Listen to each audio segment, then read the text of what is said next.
Selamat datang kembali di sesi pembahasan khusus untuk Anda.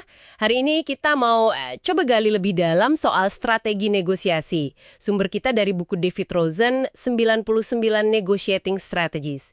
Ini isinya keren banget, banyak tips dari para deal maker kelas kakap, ya kan? Terutama yang mainnya di lingkungan kompetitif.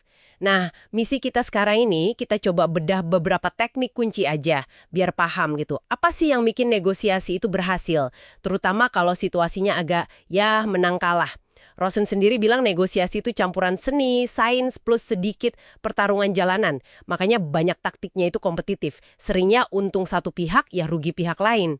Oke, kita mulai dari sini deh. Saya sering dengar nih, katanya jangan kasih penawaran pertama. Tapi kayaknya Rosen mikir beda ya di bukunya.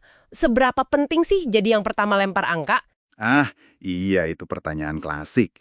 Dan Rosen, dia justru sangat menekankan pentingnya langkah pertama itu ada di strategi #3. Anchoring atau jangkar. Jangkar. Maksudnya gimana tuh?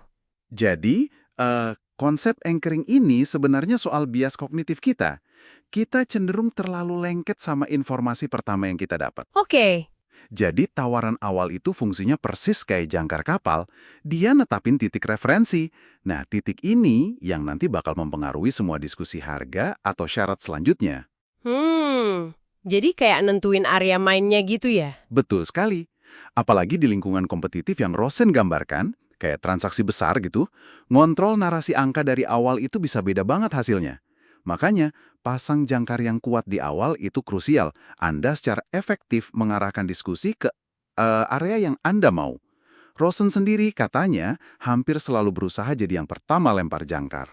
Wow, oke. Jadi langkah pertama itu bukan cuma soal mulai, tapi benar-benar soal ngatur medan perang angkanya ya. Menarik. Oke, jadi mulai dengan kuat itu penting. Tapi ada taktik lain yang rasanya agak aneh mungkin ya buat sebagian dari Anda yang dengerin. Maksud saya, diam. Hening, ya. Iya, hening. Kebanyakan kita kan kalau udah jeda lama dalam obrolan, apalagi negosiasi yang tegang. Rasanya gimana gitu, canggung, pengen cepet-cepet ngisi kekosongan. Tapi Rosen malah bilang itu senjata ampuh. Di strategi #57, gunakan keheningan total sebagai respons keras. Kok bisa keheningan jadi keras? Nah, justru karena ambigu dan bikin gak nyaman itu, makanya efektif.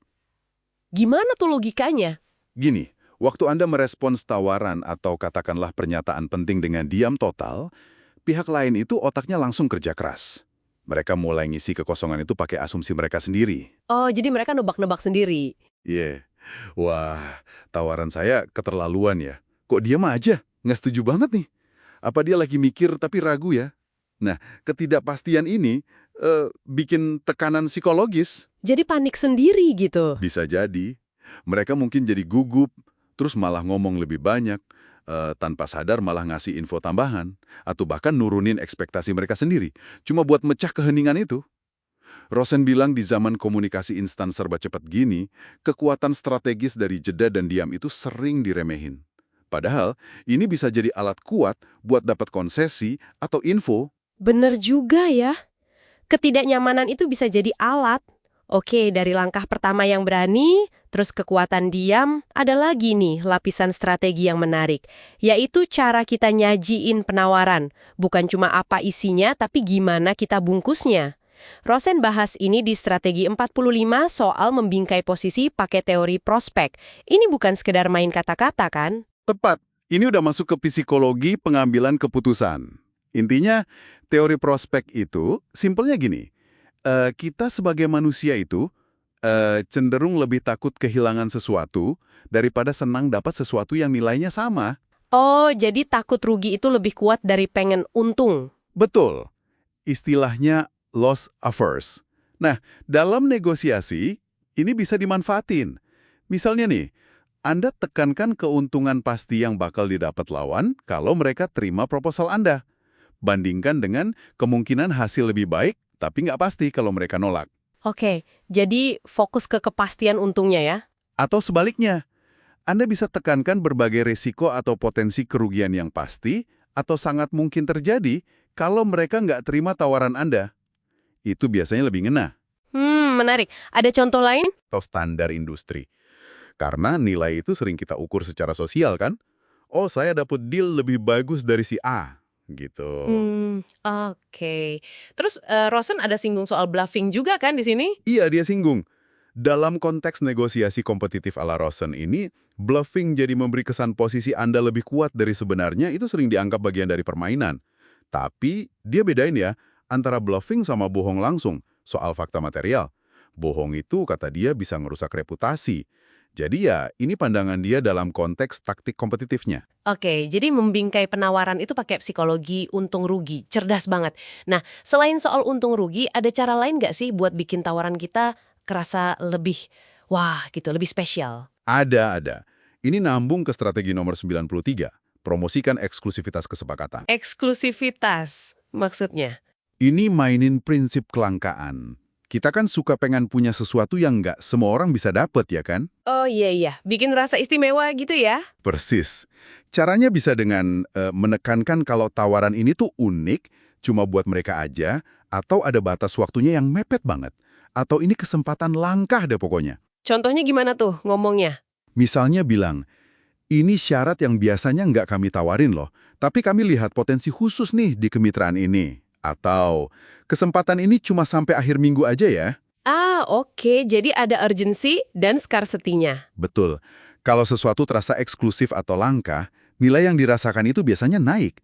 Nah, ini bisa dorong pihak lain buat cepat ambil keputusan atau jadi lebih menghargai tawarannya. Di konteks kompetitif, bikin lawan merasa dapat deal istimewa itu bisa persuasif banget. Oke. Jadi kita udah bahas nih ya, kekuatan. Jadi yang pertama, nawar encoring, terus pakai diem secara strategis buat neken. Pentingnya ngebungkus tawaran berdasarkan psikologi untung rugi, teori prospek, plus nambahin daya tarik dengan bikin kerasa eksklusif. Ini jelas baru secuil ya dari jurus-jurus negosiator ulung ala Rosen, tapi ulah kebayang lah ya betapa berlatisnya strategi ini. Jadi, apa artinya semua ini buat Anda yang lagi dengerin sekarang? Kalau kita tarik benang merahnya, pendekatan Rosen ini kan fokus banget ya, gimana caranya menang dalam situasi kompetitif. Sering pakai taktik psikologis yang cukup tajam, Iya, kelihatan efektif sih. efektif. Tapi ini juga munculin pertanyaan penting buat Anda renungkan. Mengingat sifatnya yang kompetitif, kadang agak keras ya, taktik macam encoring, diam strategis, atau penekanan kerugian dan eksklusivitas tadi. Nah, gimana Anda akan menyeimbangkannya? Menyimbangkan dengan apa nih? Dengan, katakanlah, kebutuhan bangun hubungan jangka panjang, jaga reputasi, atau mungkin prinsip etika pribadi Anda sendiri dalam negosiasi sehari-hari. Gimana Anda mengintegrasikan keefektifan taktik ini tanpa mengorbankan hal-hal tadi? Nggak ada jawaban gampang sih, tapi ini pertanyaan krusial waktu Anda milih senjata dari gudang taktik negosiasi ini. Wah, itu pertanyaan reflektif yang bagus banget buat nutup sesi ini. Gimana menyeimbangkan efektivitas dan etika dalam permainan negosiasi? Oke deh, terima kasih banyak sudah menyimak pembahasan kita kali ini. Sampai jumpa lagi di kesempatan berikutnya ya.